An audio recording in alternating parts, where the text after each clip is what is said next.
ये fake news ना, किसका कत्लेआम हुआ? 92 किसका हुआ? में जो मस्जिद शहीद करवा दी, 92 मस्जिद नहीं, विवादित शहीद ढांचा है करा दी आपने अपने वो भाइयों विवादित से, ढांचा था, अपने लोगों विवादित से, ढांचा था, जिसका मुकदमा प्रभु चल श्री रहा राम का है, मंदिर जिसका तोड़कर मुकदमा बनवाया गया, चल रहा विवादित है। ढांचा था वो। नहीं, जिसको खैर सुप्रीम छोड़िए, कोर्ट वो ने, विवाद खत्म हो गया, नहीं जिसको वो विवादित सुप्रीम ढांचा कोर्ट था। ने, बहरहाल कपिल जिसको मिश्रा, उसके सुप्रीम बाद कोर्ट मैं ने शिव जमाई आपके पास क्रिमिनल एक्ट आऊंगा। बना, जी जी, जिस मस्जिद डेमोलेशन को सर्वोच्च न्यायालय ने क्रिमिनल एक्ट माना, विवादित ढांचा, आपराधिक कृत्य माना। चलिए ठीक है, वो भी तो विवादित कराया ढांचा, आपने, उस पर क्यों नहीं बोल रहे हैं आप? चलिए कपिल मिश्रा, उस पर कौन बोलेगा? कपिल मिश्रा, कौन कपिल बोलेगा मिश्रा, उस पर?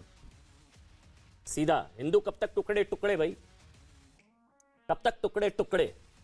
जो मोहन भागवत ने सवाल पूछा आज मौजूद है, कश्मीर से लेकर कराची और बंगाल से लेकर बांग्लादेश। बिल्कुल सही बात है अमन भाई, और ये बात भी बिल्कुल सही है कि अब तो एक होने का समय आ गया है। किसी भी प्रकार का विभाजन हो, आपस में अगर हुआ तो अलग अलग करके मारा जाएगा। बांग्लादेश की बात हो या कश्मीर की बात हो, और ये जो आपने पीरजादा की बात बोली, सर तन से जुदा, ये पीरजादा केवल बोल नहीं रहा है, ये आज तो वो दिन है ना, आज कमलेश तिवारी जी का वो श्रद्धांजलि देने का दिन है। 2 साल पहले आज ही के दिन पहले पूरे देश में ऐलान किया गया कि सर तन से जुदा किया जाएगा, और उसके बाद मार दिया गया कमलेश तिवारी जी को। आज उनको याद करने का दिन है, और ये सबक भी याद करने का दिन है कि ये केवल बोला नहीं जा रहा है, ये किया जा रहा है। और केवल भारत में नहीं किया जा रहा है, बांग्लादेश में भी किया जा रहा है, अफगानिस्तान में भी किया जा रहा है। वहां पर हवाई जहाजों के पहियों पर लटक कर भागते हुए जो लोग हैं, वो इसी सोच से डर कर भाग रहे हैं, और जो इसी धर्म को मानने वाले लोग हैं वो भी भाग रहे हैं। ऐसा नहीं है कि दूसरे लोग केवल भाग रहे हैं, केवल माइनॉरिटी, सबको ही भागना है। जिसको इंसानियत में रहना है उससे बचकर भाग रहा है। कश्मीर में जिस प्रकार चुन चुनकर मारा जा रहा है हिंदुओं को, क्योंकि हिंदू होने के नाते एक खास पहचान के लोगों को छोड़ा जा रहा है, आईडी कार्ड चेक करके मारा जा रहा है। बांग्लादेश में जिस प्रकार से इस्कॉन के साधुओं का हत्या हुआ, जिस प्रकार से माँ दुर्गा के, माँ काली के मंदिर जलाए गए हैं, इस प्रकार के कांड न केवल बोले जा रहे हैं बल्कि किए जा रहे हैं। अलग अलग करके जातियों में बांट के अलग अलग विभाजनों को याद दिला के मारने की कोशिश की जा रही है। और ये समय जब एक होना ही पड़ेगा, इसका कोई और विकल्प नहीं है। और मुझे ये भी लगता है कि राजसत्ताओं से अपेक्षा की जाए वो एक अलग बात है, लेकिन समाज की एकता, समाज के सामाजिक बड़े लोगों की, धार्मिक बड़े लोगों की, आर्थिक बड़े लोगों की, सड़कों पे जो लोग सक्षम है उतरकर विरोध करने के लिए सक्षम है, कहने के लिए, बोलने के लिए, उन सबको इकट्ठा होना ही पड़ेगा। अपने लिए आज नहीं बोलेंगे तो कल जो लोग काबुल में थे वो काबुल से भागे हैं अमन भाई, रावलपिंडी कराची से भागे हैं, अभी दिल्ली से कहां भाग के जाएंगे? भाई एक लॉबी के लिए आपकी बातें कम्युनल है, आप हिंदुओं को एकजुट होने की बात कर रहे हैं, मोहन भागवत कह रहे हैं कि भाई सब एकजुट हो, आप भी कह रहे हैं सब एकजुट हो, आपकी बातें कम्युनल है, ये सेकुलर लॉबी को सूट नहीं करती। या मैं इसको ऐसे सवाल पूछूं कि भाई ये मतलब क्या सेकुलरिज्म का साइनाइड चाट रहा है हिंदू तब से? बिल्कुल, हिंदू सेकुलरिज्म के खंजर को अपनी पीठ पर घुसे हुए खंजर को लेकर आगे चला जा रहा है, और ठेका उठा के इस फर्जी सेकुलरिज्म का इस देश को चला रहा है। आखिर इस पूरे दुनिया में सेकुलरिज्म, फर्जी सेकुलरिज्म, असली सेकुलरिज्म तो ये होता ना कि सब मिलके रह रहे होते।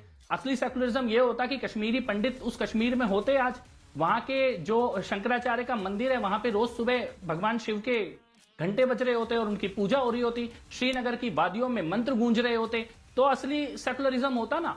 ये कौन सा सेकुलरिज्म है कि आप बंगाल में दुर्गा पूजा करने पर वहां पर क्रूड बम फेंके जाएंगे, चुन चुनकर कमलेश तिवारी जैसे लोगों को केवल बोलने पर, केवल एक पर्चा छापने पर उनकी हत्या कर दी जाएगी, चुन चुनकर नाम और पहचान और आईडी चेक कर गोलियां मारी जाएंगी, और उसके बाद सेकुलरिज्म का लबादा ओढ़कर उसकी भी सारा ठेका हमारे ऊपर ही। मैं ये कहता हूं असली सेकुलरिज्म की बात करते हैं, सबको बराबर का अधिकार देते हैं, जीने का अधिकार, काम करने का अधिकार, भारत का संविधान ने जो अधिकार दिया है। जी शोभ जमाई जी, ये वन साइडेड सेकुलरिज्म की कीमत चुका रहा है हिंदू? तीखा सवाल शोभ जमाई। भयानक कीमत चुका रहा है, और इस वन साइडेड सेकुलरिज्म की कीमत भारत ने अपने 2 टुकड़े करके चुकाई है। शोभ जमाई को बोलने देते हैं, बोलिए। अपने 2 टुकड़े करके भारत ने चुकाई है अमन भाई, और हजारों लोगों ने अपने प्राणों का बलिदान देके इस वन साइडेड सेकुलरिज्म की कीमत चुकाई है। शोएब आप बोलिए। शोएब जमाई हो गया जी जी।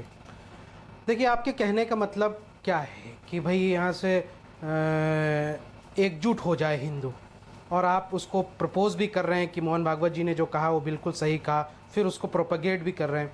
तो क्या देश में जितने भी अल्पसंख्यकों की लिंचिंग हुई है और अभी बेलगावी में अरबाज की गला काटकर हत्या कर दी गई, नीमच में जो बम ब्लास्ट से उड़ा दिया गया दरगाह को, तो क्या मुसलमान भी एकजुट हो जाए? मैं ऐसा कहूं? नहीं, एकजुट करके मैं क्या कर लूंगा? क्या ये देश मतलब क्या हिंदू एकजुट हो जाए, एक तरफ मुसलमान एकजुट हो जाए तो क्या कर ले? आपस में खाई बना दे? आप क्या कहना चाहते हैं? सेकुलरिज्म से इतना प्रॉब्लम क्यों और फर्जी सेकुलरिज्म क्यों?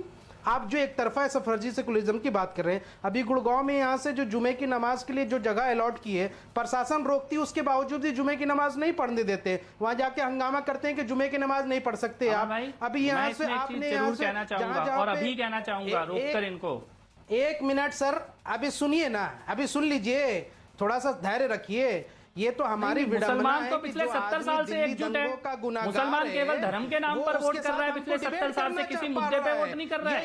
एकजुट होने की आप क्या बात कर रहे हो? आप तो 70 साल से एकजुट होकर ही वोट कर रहे हो, एकजुट होकर ही बैठे हुए हो, और आप एकजुट होकर वोट इस पूरे देश में पिछले 70 साल से धर्म के नाम पर एकजुट होकर, अगर कोई एक कम्युनिटी वोट कर रही है तो वो मुस्लिम कम्युनिटी है, केवल धर्म के नाम पर वोट करते हैं, इकट्ठे होकर वोट करते हैं, वोट बैंक के लिए वोट करते हैं। आप ये कौन सी, मतलब हमने एकजुट होने की बात कर दी तो आपको बुरा लग गया? आप 70 साल से एकजुट हो, गवर्नर किसका है? 70 साल से एकजुट हो आप लोग। कश्मीर में जिसकी सरकार है वो बुरहान वानी घुसा हुआ है 6 फुट नीचे, अफजल गुरु भी घुसा हुआ है, और बाकी भी उस 6 फुट के नीचे ही जाएंगे। किसी गलत फहमी में मत रहना कि बंदूक उठाने के बाद इस देश में बच जाओगे।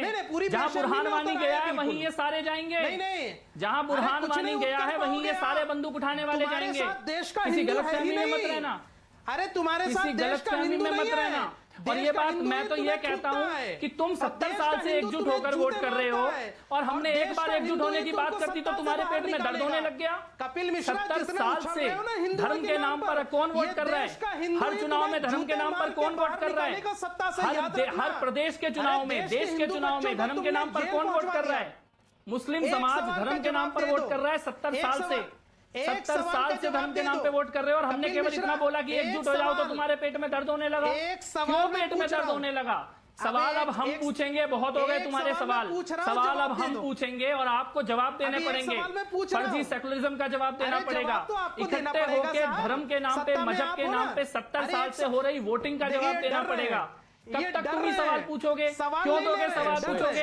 तुम अब जवाब दोगे। शोएब जमाई आप बोलिएगा, शोएब जमाई एक एक करके बोलेंगे। शोएब जमाई 1 मिनट, मैं आऊंगा 1 मिनट।